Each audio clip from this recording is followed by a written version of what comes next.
Welcome to another episode of the Last of the Action Heroes podcast. I'm your host, Ryan, and I'm really excited today. This is an honored guest, okay? This is, I'm serious. Before he starts talking, let me just get a little bit of an introduction to my listeners. This gentleman, his name is Rocky. Now, I believe that's not his Christian name or the name that he was put on his birth certificate. Yes, Rocco is the Christian name, but apparently Rocky is short for Rocco, or just a nickname, not short, I guess, because they're the same amount of letters.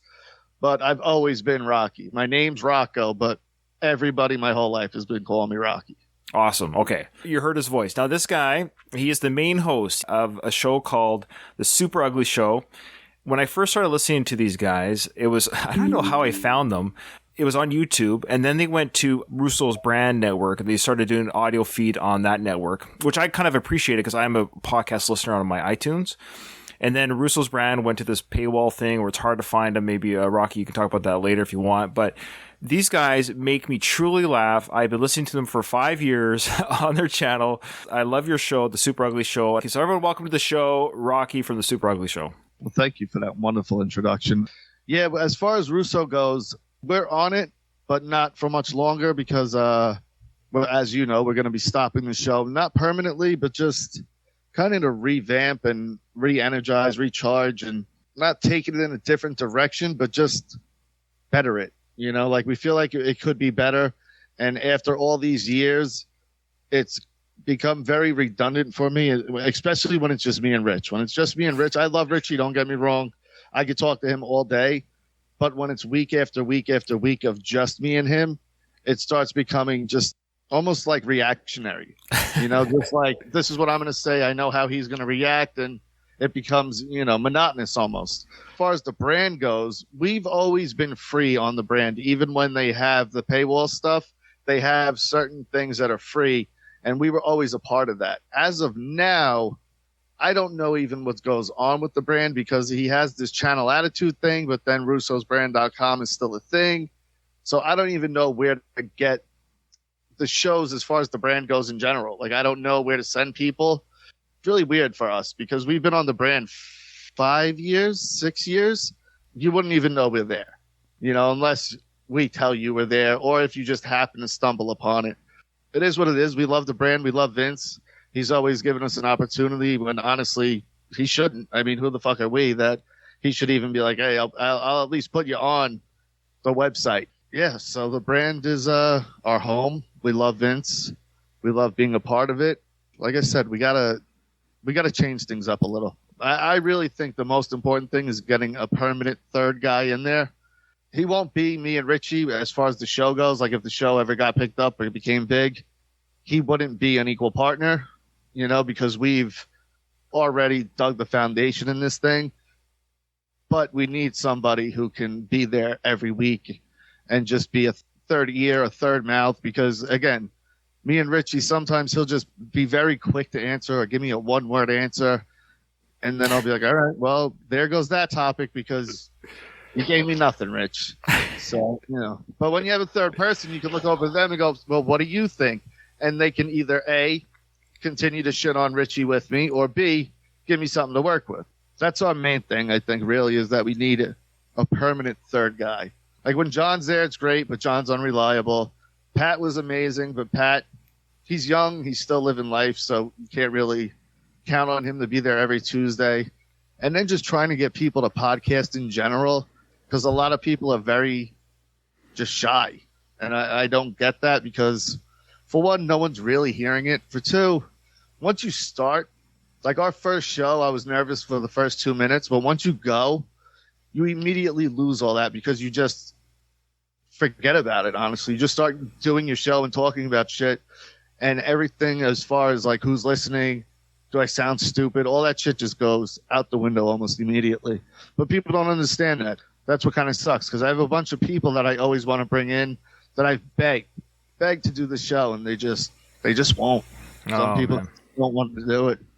Well, I'm glad I didn't have to beg for you to come on my show. And you've been on the Rocky Series podcast twice now, so this is actually our third time to podcast together. So thank you for giving me a chance there, Rocky. Well, as far as you go, I'll always do it. There's a lot of people that ask me to do shows, and I'm like, no, No. I don't like doing other people's shows because you're not in control and they're in the control seat. And I'm so used to being the one in the control seat that when I'm not, I don't want to step on anybody's toes. And I also don't want to, I guess, offend people because I can be very brash. I can cut people off. I can be very opinionated. That's why I love your show. That's why I listen to it. Well, a lot of people that do like our show, that like me, they love that about me. But there's a lot of people that go, fuck this guy, because I come off sometimes very arrogant and asshole-like. And I'm totally admitting to that. Most of the time when I'm doing it, what I'm saying is there's truth behind it. I'm never just saying shit just to sensationalize or be like edgy or whatever the case may be. I have conviction with what I say. Again, I love your show. I wish if I had known how much I was going to enjoy your show over the years. You're a huge Rocky fan, of course. I love your love for Rocky, and you don't podcast about Rocky, but when you guys go on a Rocky tangent on your show, it actually makes me think, oh boy, it ups my game a little bit. I'm like, man, these guys are good at cracking wise about Rocky, and it's really fun to listen to. And I wish I could go back and find those clips and put together a Super Ugly Show Rocky power clip of all your rants and raves about Rocky being a bad father, all that stuff. I don't know. I've enjoyed it over the years listening to your rants on Rocky. Good and bad. Honestly, I don't think there's a Super Ugly Show that's gone by where Rocky isn't mentioned at least once. It's true. Like, me and Richie both are insane Rocky head. It's easily our favorite franchise without a doubt. And as far as movies go, Rocky 1 or 2, depending on my days, in my top 3 to 5, but never above that. It's always 3 or 5. Like I said, depending on my mood, Right. It could be number 2. It could be number 3. Not Rocky 1 or 2, I'm saying, like in my top 5. Yeah, we love those movies. And I think that's kind of how everything came to fruition with us. I think something Rocky related happened and you caught it on our show, or maybe I tweeted. I forget how it happened. I don't know how we connected either. It was the Rocky connection. Definitely. It has to have been. Yeah. Yeah, I loved you guys' take. There must have been some sort of take or something, and I just fell in love with the way you guys do things and what have you. So you've come on that show, and I've got you on this one today. Richie was supposed to be here, but typical Richie probably didn't even watch the movie, so let's be honest. We actually started watching it. Oh. He gave me a haircut yesterday, and I told him about it, and he was like, yeah, I'll be there. And I'm sure he forgot, but either way. Tell him I love him. I would have loved to have him here. I absolutely will. But he put it on, and we started watching it in the barbershop. And then my cut was done, so it was only like 20 minutes, half hour into it. So Today I went to see Jackass with my son, a buddy of mine and his son. And then after Jackass, he immediately came home and was like, all right, I got to watch this movie, and put on The Substitute and started watching it. Now, before we get into this, I have to ask you something Rocky related. It's the Rocky vs. Drago director's cut. What do you think of it? We did a whole episode reviewing it, but a long story short, I think it's cool that we got something like this. I think it's cool that Sly even did this for us. It adds just newness and freshness to the fandom. I mean, it didn't destroy the Rocky movie, and it didn't necessarily enhance it either. It just gave it, I call it, a different angle. So it was still the same movie, but we're seeing it through a different lens. The way I worked it out at the end was the robot still exists, okay? For example, there's no indication in the director's cut, for example, that there is no robot. It's just not shown. There has to be a fan out there who's good at editing that would piece together his alternate take with the original cut into one truly big ultra cut. It's funny you say editing, because that was one of my biggest issues with that movie. Because the way they transitioned from some of the scenes to the next, it was so sharp and just like almost like they were taking a commercial break, but there was no commercial. You know what I mean? Like, it was very weirdly edited. Honestly, it's the last movie in the series as far as ranking wise. It's number 7 for me. Right. I wanted to love it so much just because it's Rocky, but I don't ever see myself going back to watch it. Like, I don't see a reason why to. None of the scenes that were added really were anything great or that compelling. Mm-hmm. And all the other stuff is in the original movie. So it's like, I'd rather just watch the original. To me, Rocky IV is not a good movie, but it is the most fun, rewatchable movie ever. As far as a good movie, it's not. It's a small script. There's barely any dialogue. It's 45 minutes of montages and music. It's basically a glorified music video. And that's what's frustrating, that they took out so much and added so much. He should have made a 2-hour cut out of that film instead of making it short still. He should have just added the extra stuff to it. Exactly. But taking out so many things that we loved, like he took out beloved moments. I believe he took out the hit the one in the middle part. Didn't he take that out? Which to me is one of the best lines of the fucking movie. That line stands out to me almost more than any other line in that movie because it's so stupid, but it's true. Like, it's like, I see 3 of them, hit the one in the middle. Duh, right? Yeah, the middle one is where I should go. And when you take that out, it hurts as a fan because I'm like, no, that's one of the best lines of this movie, and now you've removed it. So now I'm like, kind of fuck this movie now, because why would you do that? They took out some of the sounds in Paulie falling in the snow, which is another hilarious moment. I liked the stuff with Adrian in the kitchen. I thought that was great. The other stuff with Apollo, though, again, it was very just unnecessary, and I see why it was taken out originally. Yeah, they took out a lot of LaMilla stuff, too. Yeah, I wanted to love it so much, and even when I left the movie theater, I was trying to force myself to be like, no, it was good. And the more I thought about it and then watched it again, I was like, this is just not that great of a thing. Yeah. At the end of the day, are you going back to the original or the cut? If you're going back to the original, then I think most fans are doing that. That seems to be the consensus. Interesting exercise. Kind of cool that we saw different things. It was a fun thing to witness. But at the end of the day, rewatchability, you're probably going back to the original. And it was cool to be in a movie theater and see a Rocky movie in the movie theater. My first movie that I remember was Rocky 4. I was 3. Yeah, 85. I was 3, and my father brought me and my brother to it. And it's one of the few memories I had of my father. He died at a young age. I remember leaving the movie. I'm sure you've heard this story. And my father, as the movie was ending, he looks at me. He goes, "Wow, Rocky really knocked his head off." And me as a 3-year-old, I'm like, "Did he? Did I miss the when did he? I missed that part." I was like, I didn't see his head got. I took it literally, And so for years, I'm like, damn, I can't believe Rocky knocked it, until I finally watched it again. And I'm like, he didn't knock his, dumbass. He just meant it, Reminds you of Mickey and Rocky 2. We ought to knock his block off. Yeah, exactly. Yeah. Which, all you Rocky people listening, Rocky 2 is the best one. You got a problem with it? Rocky SUS11 on Twitter.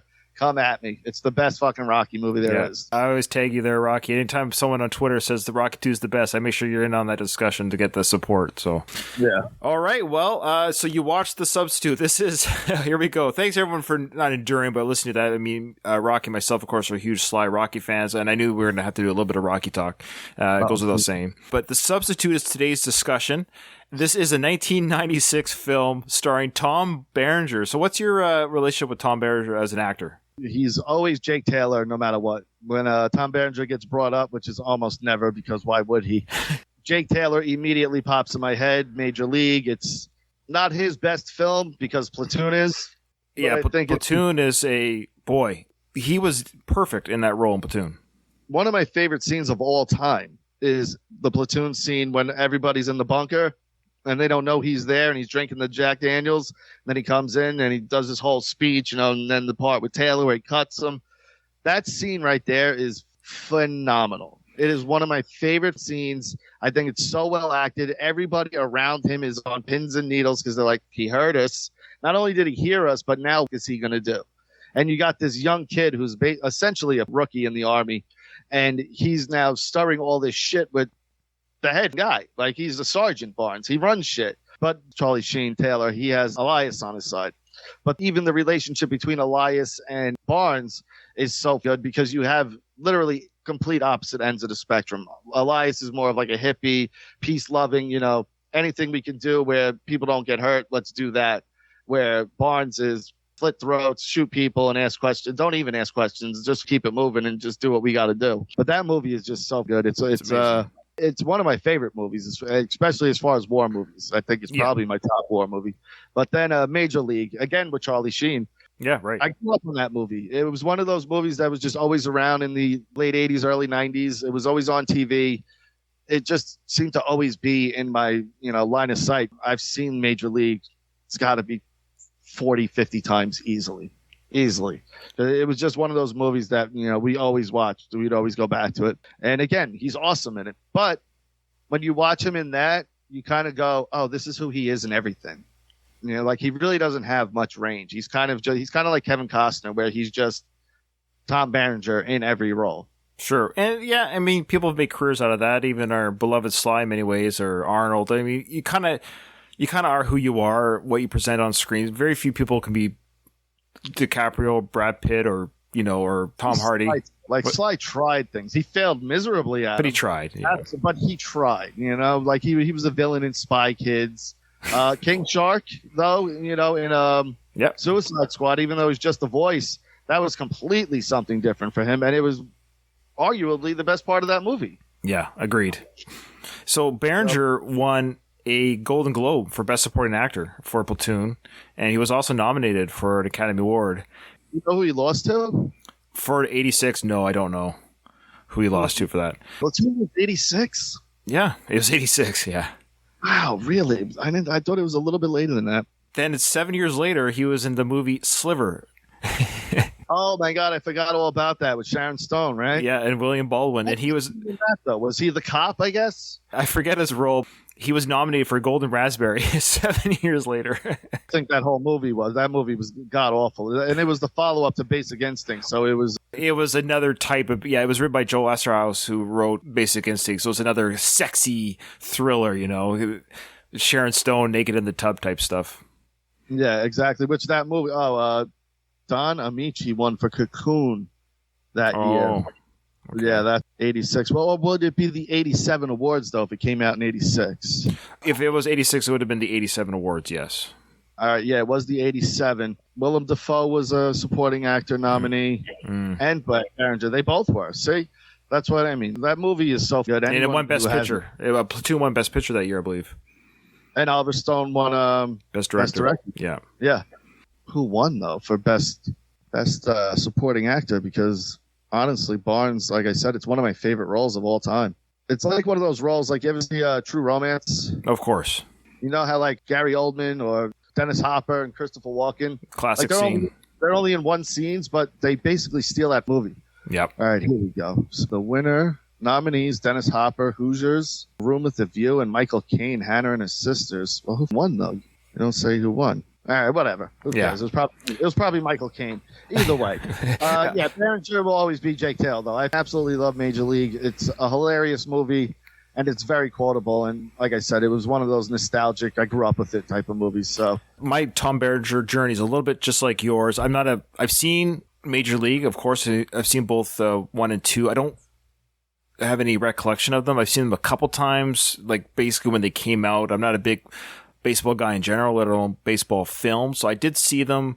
I've seen them in, of course, Sliver, but I don't have a real journey with Tom Berenger as actor, but you just pick him up in the lineup. He's just one of those guys that like, oh, yeah, there he is. Oh, there he is. But then he's done these sniper films. He's done like 7 sniper films. Have you heard of these films? I remember when the first one came out. I didn't know it was still continuing. And I'm even seeing one here, Sniper Assassin's End, that came out in 2020. Exactly. He's still doing that role. That's incredible. I remember when it first came out in the early 90s, right? Yeah, the first Sniper was 93. It was 3 years before this film. He had already started Sniper. So he's kind of doing this. I guess he was, still living large a little bit from Platoon. He's doing quite a few films. He was in Born on the 4th of July as well. He was actually Sergeant Gunnery Hayes in Born on the 4th of July. Okay. I only watched that movie once. It was a rough watch just in general because of how sad it is. It's just a sad, depressing movie. Yeah, that scene where Tom Cruise pulls out his pee bag, you're like, ugh. That whole scene there in the military hospital and the way they treated and just ignored. And, I have family who was in those types of situations and really how it is. Like, I had a cousin who was waiting months to get into a military hospital and ended up overdosing the day before he was going to go in. But, for months they had him on a waiting list. And it's like, dude, these people just served our country. They should have top spot in any hospital. I don't care what it is. Just get them the help they need. It's kind of disgusting. And then in Training Day, he was one of the guys in Training Day. That's right. So he's had a big career. He's one of those guys when you see him. He plays basically the leader of this mercenary group. Now, do they truly exist? These mercenary for hire type groups? I think there's mercenary for hires that do illegal shit, but most of them, as far as after they're done with their military service, become heavy security guards or bodyguards or things like that. In this movie, right off the bat, it starts out batshit crazy because he's trying to be hired from some guy who shits his pants and farts. Before we get there. We'll get to that part. But they're like, well, where's your video? And he's like, I don't have a video, because the guy before him, who is the least intimidating looking person ever, who does not look like he has any military training, who doesn't have any type of body that you would be like, oh, this guy probably knows how to handle it. You look at this guy and go, oh, he's some douche preppy from Beverly Hills. He's got this promo tape that someone made of his who's filming him during these mercenary things, or did he like just have that made? It's the craziest thing I've ever seen. And then when Berenger's like, I don't have a tape, they all look at him like, what? You don't have a tape? Of course he doesn't. Mercenaries don't make tapes. When the world is giving you trouble, think John Janus. Soldier of Fortune magazine calls him the ultimate mercenary. And from Tripoli to Panama, he's proven it. Piano wire, knives, artillery, landmines, bayonets, helicopter rappelling, smoke jumping, parachuting, karate, missiles, guns, and his bare hands. They don't call him a one-man army for nothing. So when you want clean, private mercenary work at reasonable rates, think John Janus. That was so hot. Yeah, it really was. Great editing, too. Who was the editor? That's a good eye, Matt. The guy does rock videos. Thanks, John. Thank you. Why don't you stay and watch Mr. Shale's reel? I don't have a reel. I see. Well, why don't I show John out then? Yeah. All right. John? Thank you, Matt. Get yourself a video, old-timer. That part immediately started making me go, this movie's going to be a chore to watch. And boy, was it. But the other choices you gave me, I don't know if you want me to say them so I don't spoil anything, but I was like, this is probably the least of the bunch. And now I'm starting to think, no, maybe the other one with Berenger and Charlie Sheen might have been the better go-to, the better watch at least, because this one is just... I was hoping that you would bring your game to this review, and you have. I didn't think when I gave you this as a selection that this was going to move the needle on any kind of Tom Berenger love, or the substitute was some sort of hidden gem. It was more of a curiosity factor because it's a movie that I've heard about over the years. And just by knowing the title and what little I knew about it, I didn't know that he was a mercenary for hire, but I knew that he was a badass who's coming into some sort of rundown. See, you would think it'd be more like Dangerous Minds, where he's actually a teacher. Okay, so Tom Berenger plays this guy. What's his name again in this film? James Smith as a teacher, but Jonathan Shale as the mercenary for hire. At the beginning of the movie, they're in Cuba, his group, and his group consists of a few notable faces that we recognize. We've got Raymond Cruz. We got Luis Guzman. You know him from Boogie Nights. One of those recognizable faces. When you see him, you'll know him. What's fat Spanish guy in everything? The funny one, though. He's in Boogie Nights. He's in Anger Management. He's in Carlito's Way. I mean, you know, everybody knows Luis Guzman, I would think. Yeah, so he plays Rem, and you got Raymond Cruz. He was in Breaking Bad and Better Call Saul as a drug lord, Tuco Salamanca. His name is Joey Six in this film. And then we have William Forsythe playing the character, kind of the unhinged. Who is on 10 at all times. He is the epitome of the loose cannon, wild guy, military guy that just... everything angers him, no matter what it is. He is just revving to go and revving to just bash shit, break things, shoot people. Someone can be like, hey, you want to get some tea? He's like, you're going to get me some tea? He is just a madman the whole time. I loved him in this. Yeah, William Forsythe, he's a great actor. He's fun to watch, and it was fun watching him be full William Forsythe in this. And you know what's good about him, too, though? If you go through his career, he's almost unrecognizable from movie to movie. Yeah. You know, like you look at him in Raising Arizona, then you look at him in this, then you look at him in Devil's Rejects. He always has a very different look than from his other film. It's pretty cool. And as far as range goes, though, he's basically the same, you know, angry, raged guy in most films. Except Raising Arizona. He plays an idiot. Of course, you enjoyed him in Boardwalk Empire. Yeah, that's right. He was great in that. I forgot he was in that. Yeah. Yeah, he was great in that. And I actually first became a fan of his back when I was a teenager, a young teen. I watched the TV show, short-lived TV show called The Untouchables, based on The Untouchables film and the life of Al Capone. He played Al Capone in that TV series. He did a great job. Worst casting of all time as far as looks go. You know, he was decent in the role, but I mean, as far as what Al Capone looked like, Right. Worst casting maybe ever. But that's when I first got introduced to him, and I've been following him, or just a very familiar, or put it this way, I don't follow him, but every time he shows up in a movie, because he's in a lot, I'm like, oh, hey, it's William Forsythe. He's fun to watch. I'm the same way. I'm the same. Every time I see him, I'm like, all right, at least he's in this. But he's also in a lot of straight-to-DVD bad movies. Sure, you got to make a paycheck, yeah. Say something real quick about Luis Guzman. Why is he even there? You're going to sit there and try to convince me that guy's a mercenary? I'm never going to buy, like, I'm watching this going, why is he there? Like, all these other guys, all right, I can kind of buy that, you know, they're ex-military. You look at Luis Guzman, he's 4'8", 250. He looks like Super Mario. You know, no one's going to be like, yeah, this is the mercenary we need. Nobody's calling him. Good call. I love it. Yeah, you're absolutely right. and then also, Berenger's supposed to be on watch, and he fell asleep. Thank God he woke up in time. Because as soon as he shot the flare, they were like, all right, go. But there was no alarm. There was nothing that woke him. He just woke up. So, again, thank God he did what he did. But I'm watching it going, how good of a mercenary are you that you're sleeping on a job? So at the beginning of the film, they're in some sort of mission for Cuba that doesn't go well. They lose a couple of guys from their team. And I love how they kind of just shrug the loss of their mercenaries. And this happens throughout the whole film, this group. All the deaths that happen in this group, only 2 people survive, Tom Berenger and Joey Six. They're the only 2 guys that survive. Well, Luis Guzman could have. He killed himself for no reason. It's towards the end of the movie. We're going to be all over the place. Yeah, of course. Yeah. No, we're not doing this. We're not doing this in sequential order. There's no point. No. But the end of the movie, there's a giant shootout in the school, which, again, the school just got all this new equipment and everything, which I'm sure was destroyed by the rocket launcher being shot in the school.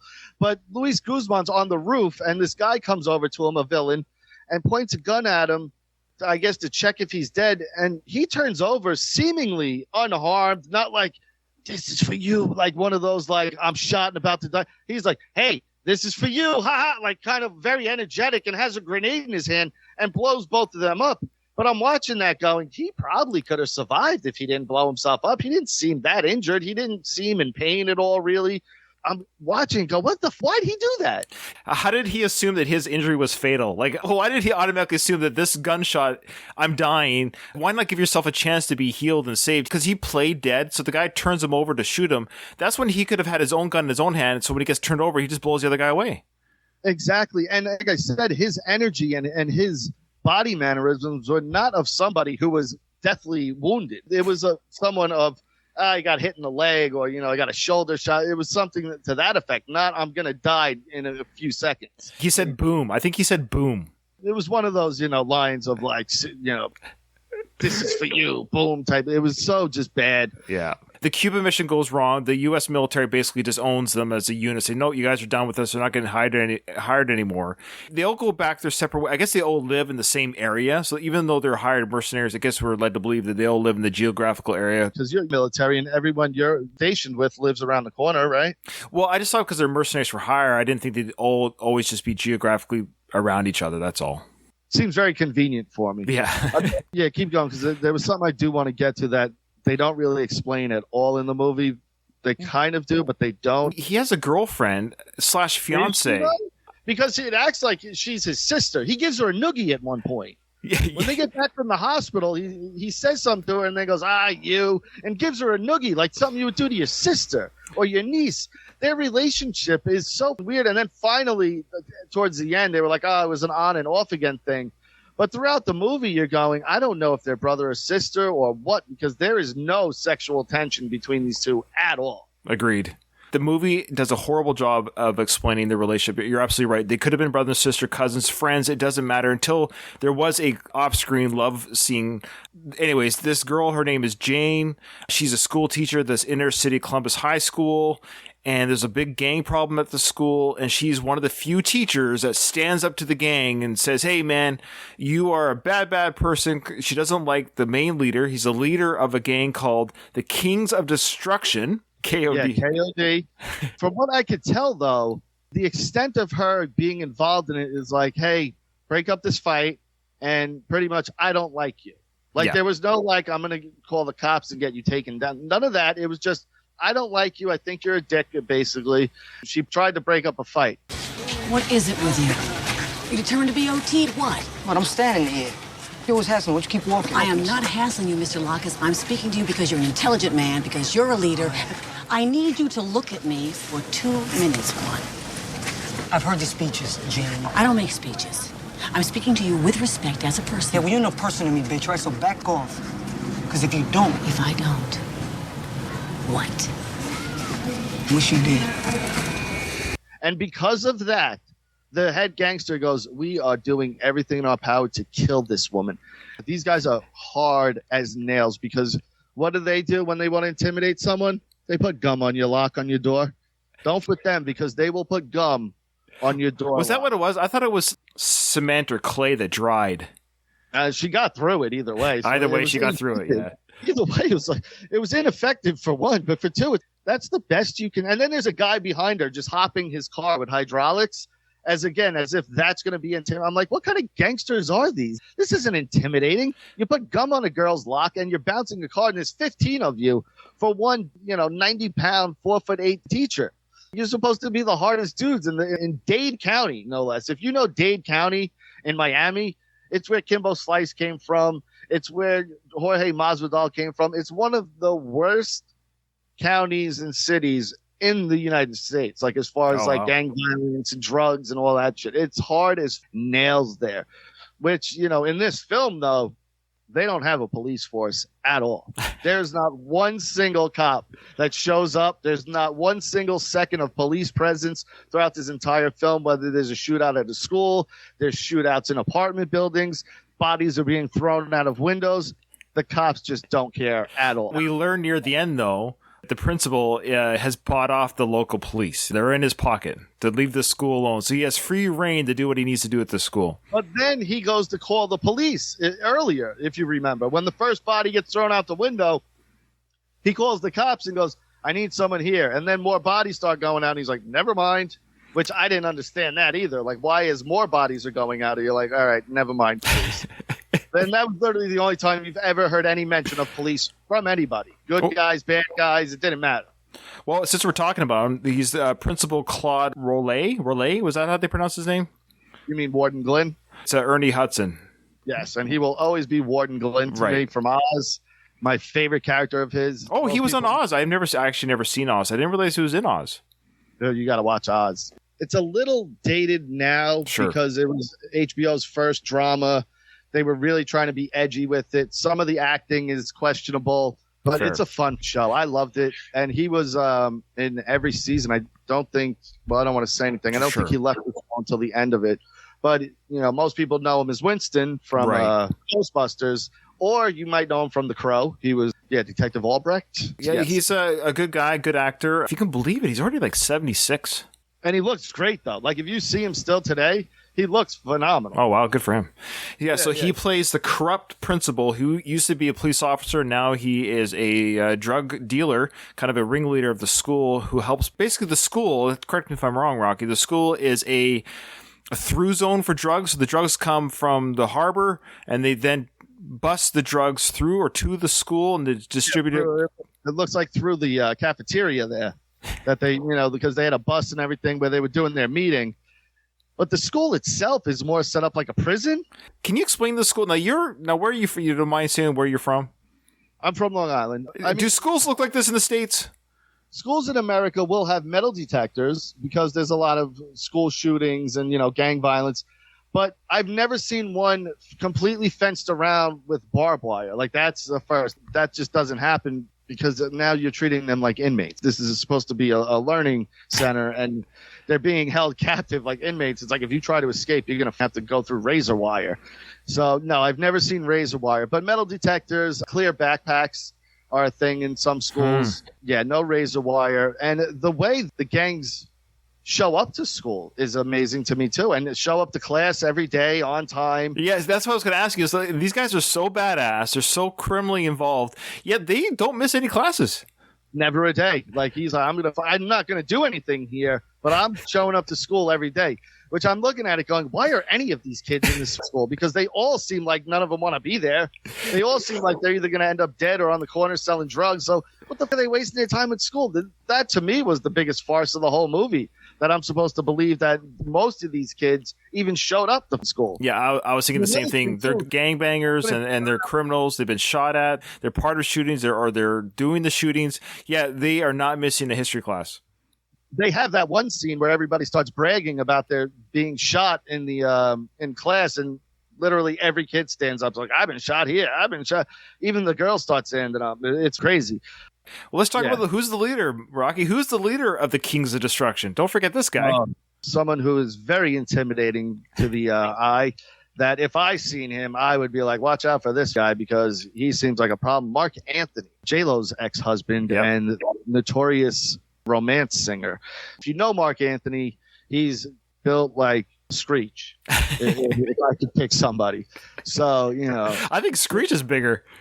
He probably is. But again, you look at Mark Anthony and you go, who's casting this movie? Like, Luis Guzman's a mercenary. Mark Anthony's supposed to be the baddest Dade County.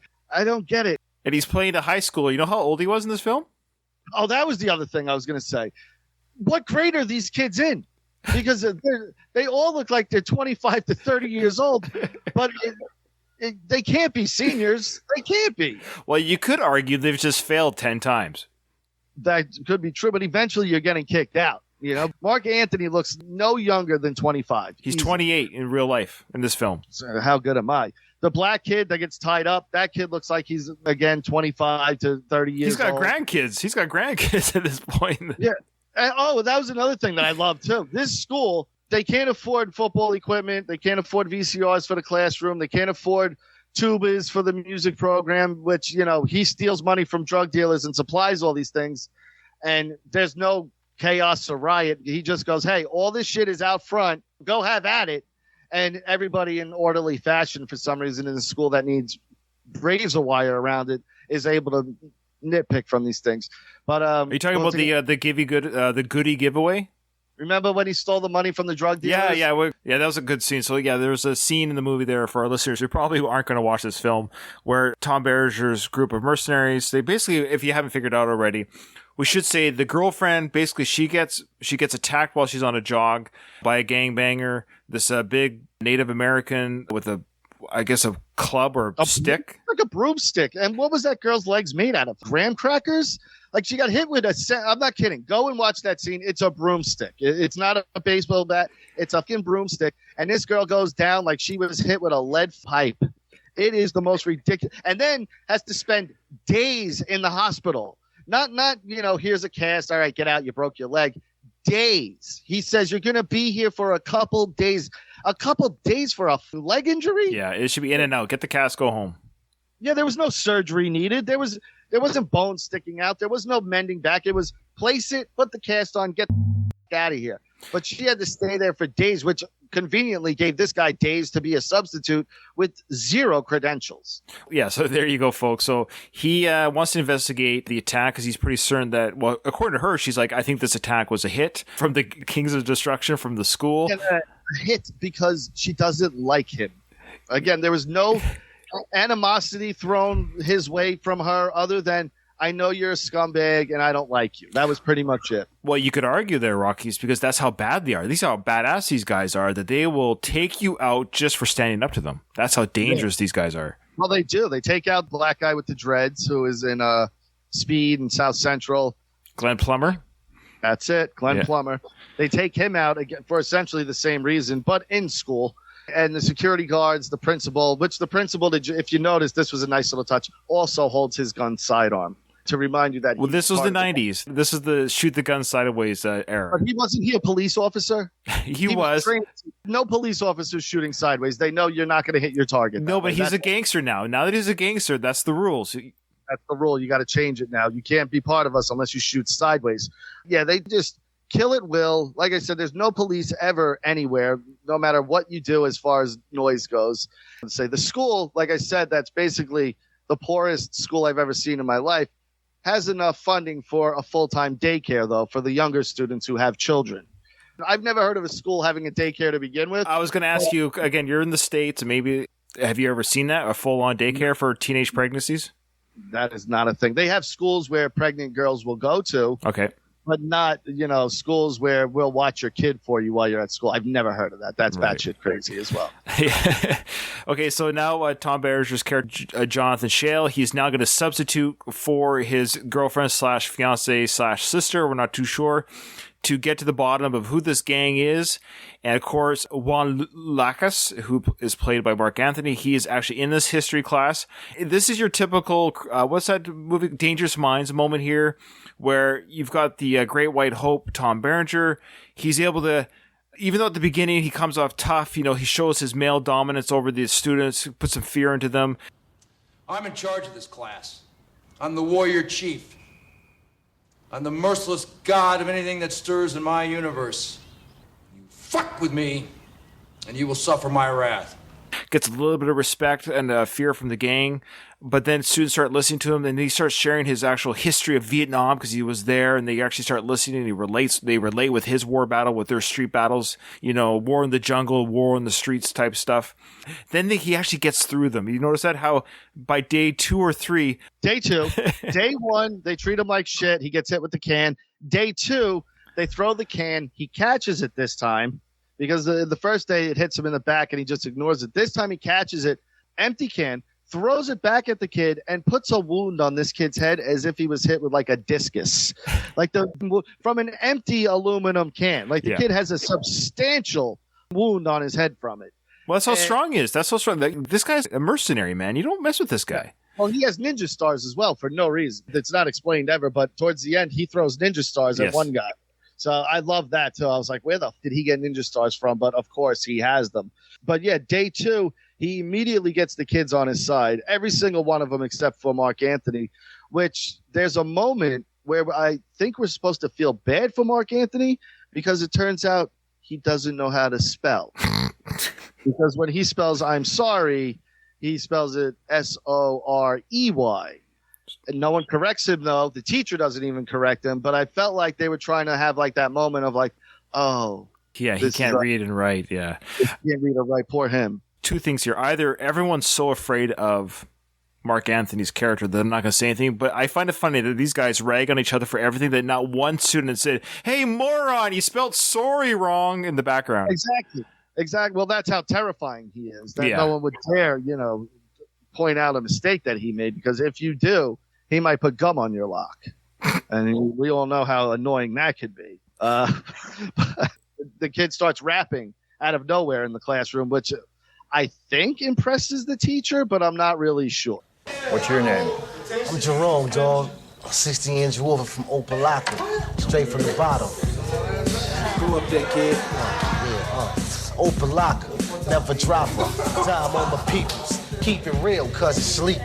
Ain't nothing sweet, dude. Miami hands gets down.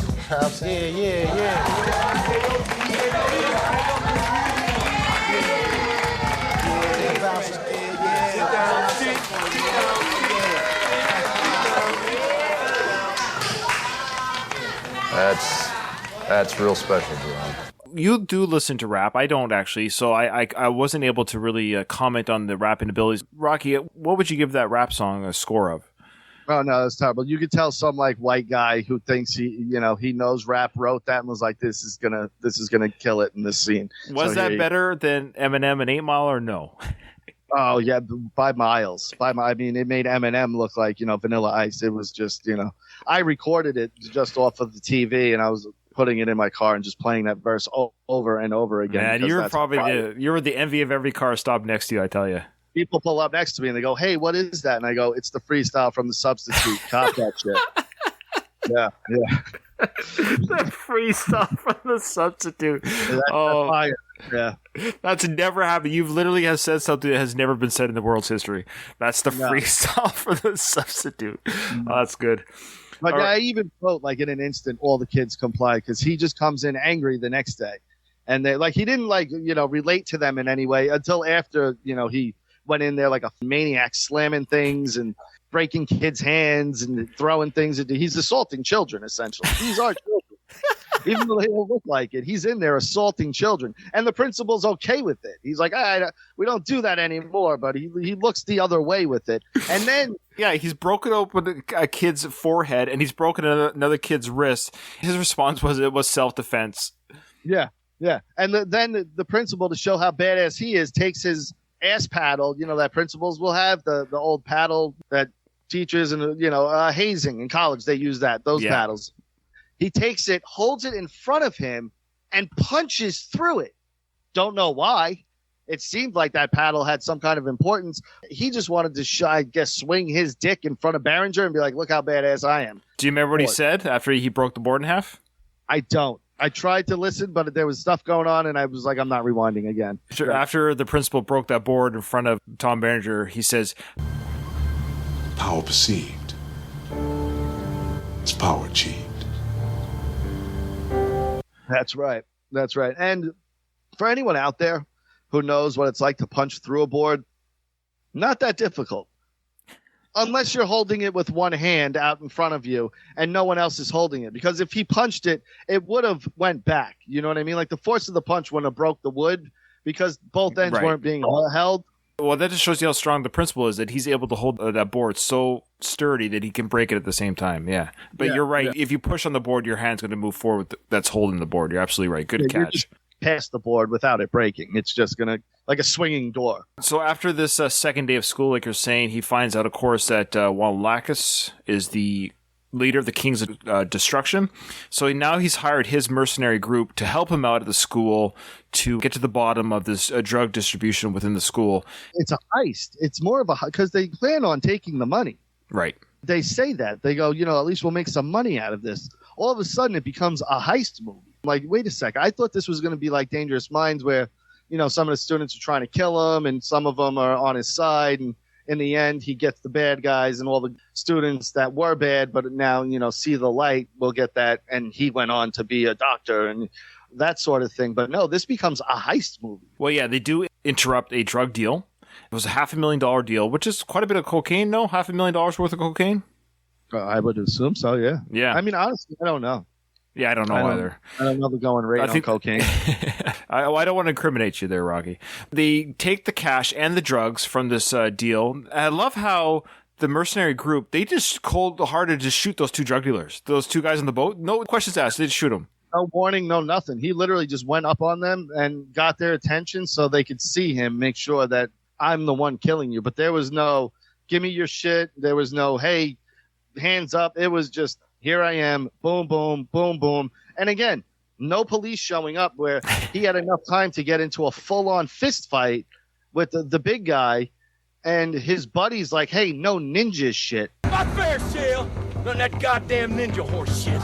Are we having a fight? I can't use the skills that I've learned in this fight. That part, too, was weird to me because it's like, no, this is a fight. And you're now the reason.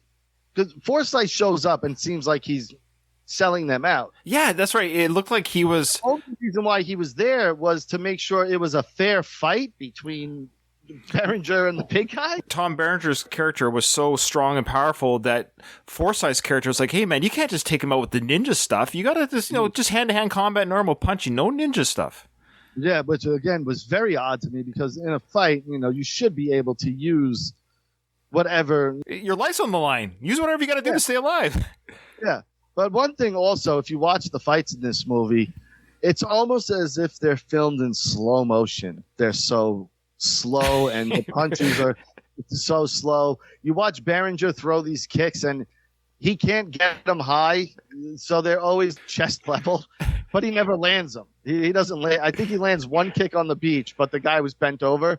But he goes to throw the kick with the big guy in the fight by the water, and that's when Forsythe is like, hey, no ninja shit. Yeah. And it's like, he was just throwing a kick. How is that ninja shit? Like, ninja shit was coming out of the shadows, dropping down from the tree. No one saw me. I slit your throat, and I'm out. Ninja shit is not throwing a wheel kick.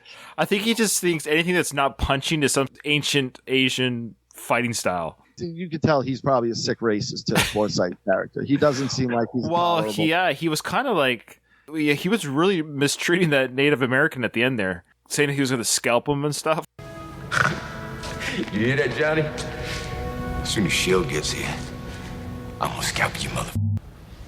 That's what I mean. Like, you look at Forsythe's character, and I mean, you couldn't have gotten a more over the top performance, I don't think, ever in anything. Like, it's so over the top of like, you're going to be the wild card mercenary. And he was like, okay. And I'm turning it up to 11. And boy, did he, because it is just, like I said, the most over the top, over energized performance ever. And I think if honestly, in some of the moments, if he toned it down, his character would have been great.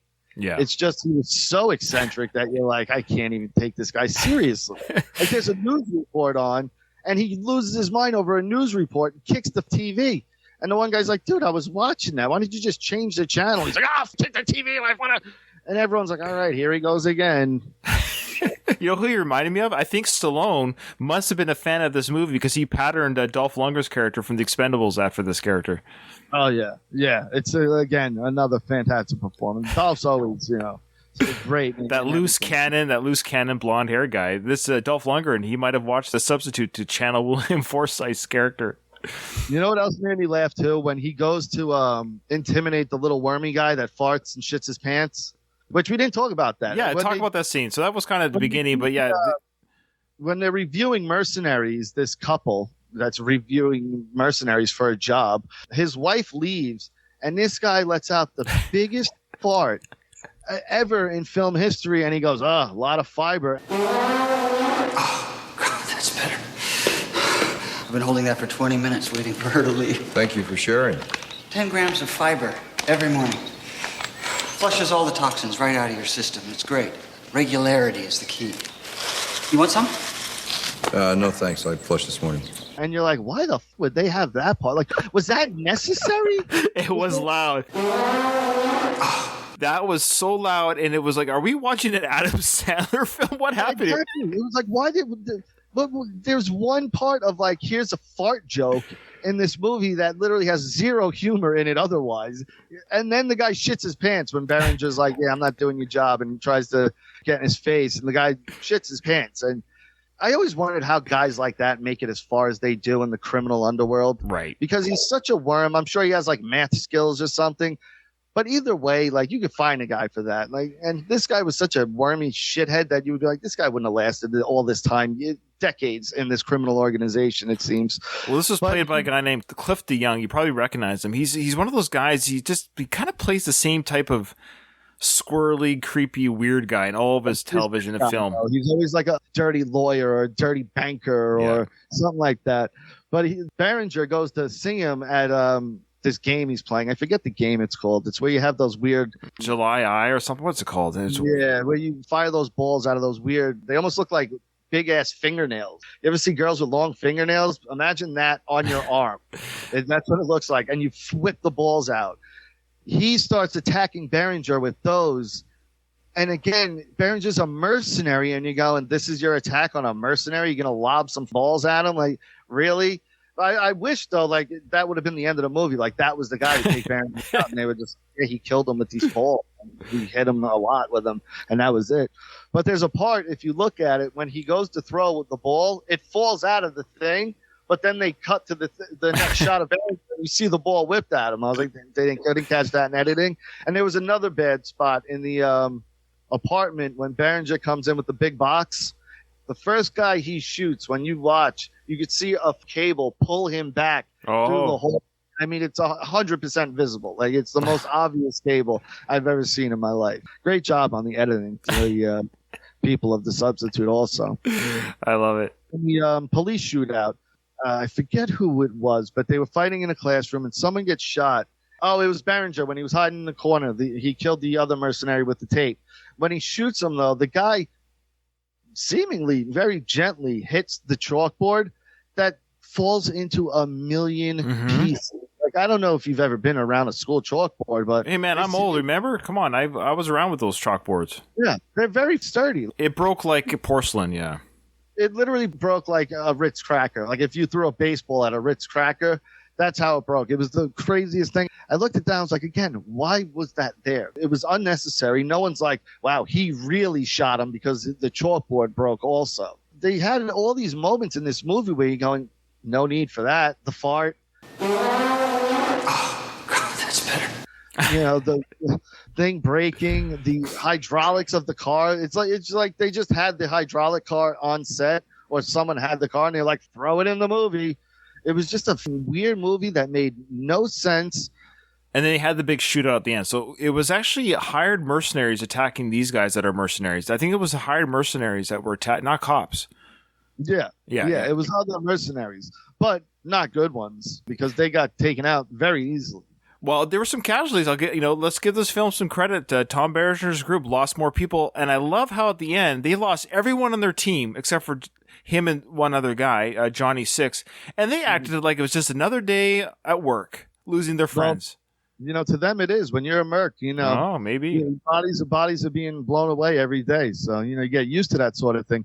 Even though it seemed like they were a brotherhood. In the beginning of the movie, you get this vibe of, oh, these guys are a solid brotherhood, almost to the point that it's family type thing. That's the way they'll portray it. But when they get killed, whatever. Because they leave the school. The school's now officially destroyed. I'm going to read you the dialogue here between Joey Six and Shale, that's played by Tom Berenger.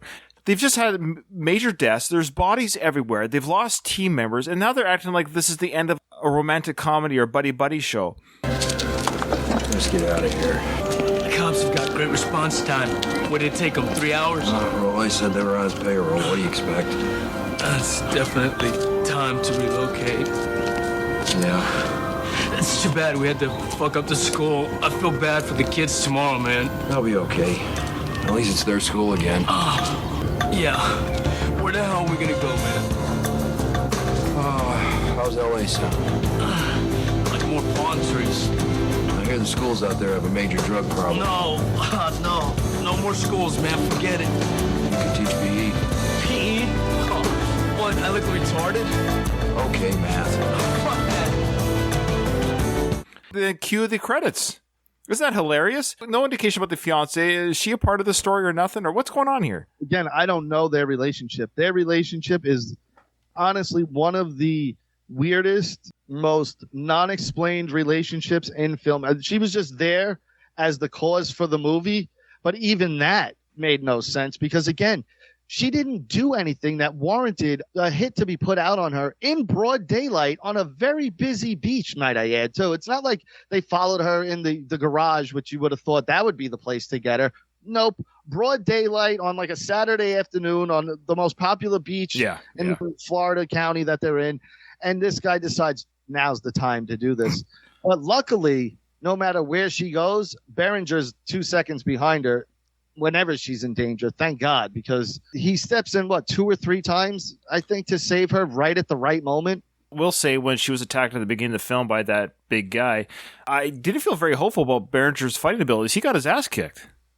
Well, again, too, because you watch him and he's so slow. Like, he's extremely slow.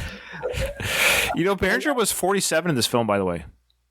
Yeah, I believe it. Because he looked like dog shit. When did the second one come out? Because I know it was like 10 years later, right? So this movie was so popular and so it did so well at the box office. It made $14 million at the box office. Did you know that it's a franchise? Unlike Sniper, Tom Berenger did not continue the franchise. It continued with Treat Williams took on the role as the sub. That's right. He's in the sequel. Is he in the third one also? Oh, he's in parts 2, 3, and 4. Wow, that's right. I forgot that he took over the reins for that. Is he the same character or no? I didn't look into that far. I like Treat Williams. You ever see what is it, Miller's Crossing? Oh, it's been so long, but yeah, I have. Coen Brothers movie? Yeah, right? I've seen every Coen's brother film. You know, the only one I didn't watch was the Ballad of Buster. That's good. Watch that one like an episodic miniseries because each one is like a chapter. It's a long film, but there's like stories one after another. So I'd watch it in piecemeal if I were you. Yeah, he plays a different character called Carl Thomason. So probably the same idea, but different character. Yeah. And then what was the other one I didn't see? Blood Simple, their first one. I totally forgot he was in those. I might be worth reviewing. No, I'm not saying he's in that. I'm saying Coen Brothers movies I haven't seen. Oh, you haven't seen Blood Simple? You have to. That's the journey. The journey begins. I put it on one time, and I don't remember why I stopped it. It was probably, the kids or something. Or Jess, when I try to watch certain movies with her, she'll give a movie 10 seconds and like, that's stupid, change it. But then when I actually get her to sit through things, 10 out of 10 times, she's like, wow, that was really good. Like, she just watched The Godfather 6 months ago for the first time. It's been on in my house a million times, and she's seen pieces of it, and every time she goes, this movie's stupid. I'm surprised, because you guys watch Sopranos every year.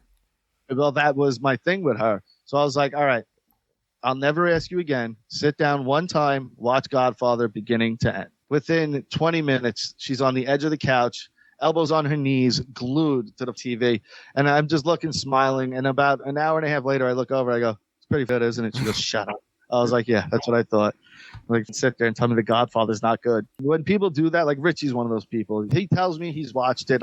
I know he hasn't. There's no way to watch that movie and legitimately go, it's not a good movie. It's impossible. It's the perfect film. It's my number one movie. Your audience doesn't really know me, but I am a gigantic film head. If you can see behind the camera right now, I have literally a wall in my basement that's 15 feet long.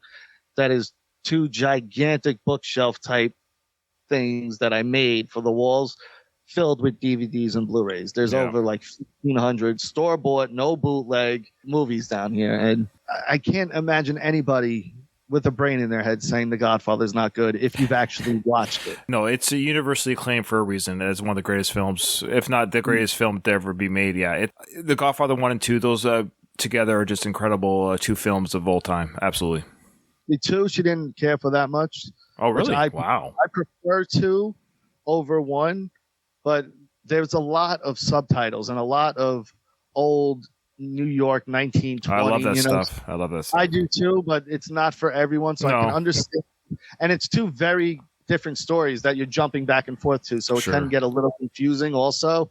Yeah, she wasn't the biggest fan of that one. I didn't even bother with 3 with her, though. I was like, we'll skip 3. There's no... no. It's still actually a good movie. That's the thing. Compared to the other Godfathers, yes, but compared to other films, it's still a great movie. That's how I look at it. I agree. That's how I say it when people ask me about it. I go, is it a bad movie? Not by any means. Is it comparable to the first 2? Not by any means. Yeah. But they put out that Coda one. Did you watch that? I haven't.